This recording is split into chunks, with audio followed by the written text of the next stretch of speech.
Okay, so full members in the Oathkeepers have to have a military or police background. Now, I'm going to read you something from your website. Firefighters. Or firefighters. We will not obey unconstitutional and thus illegal and immoral orders, such as orders to disarm the American people or place them under martial law.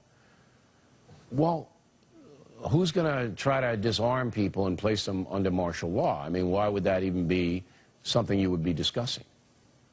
Well, it happened as recently as Katrina. You probably have seen the videos there of an old lady being tackled in her kitchen and disarmed of her revolver, and there was house-to-house searches for firearms, and you had the police chief declaring that no one would be allowed to have weapons, we're going to take all the guns, and they did. So they disarmed Americans over some bad weather, as though the bad weather suspended the Second Amendment.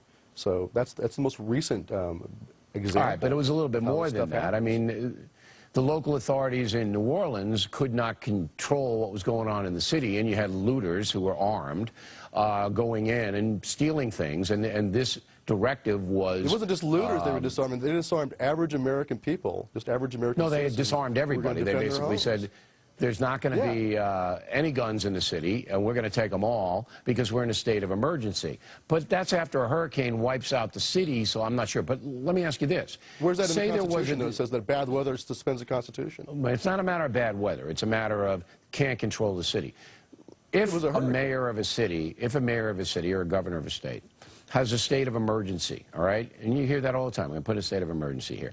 And we have a city that's out of control like we had in the 60s, and you remember some of those riots, I'm sure.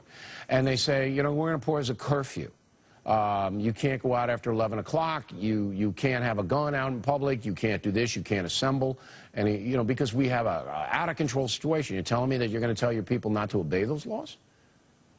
I would say that disarming an average law-abiding citizen blanket like that. No state of emergency. Now, I'm just saying, I'm just talking state of emergency. Okay, so you call it state of emergency. Call it what you want. It's still unconstitutional. That's a pretty extreme position. All right, let me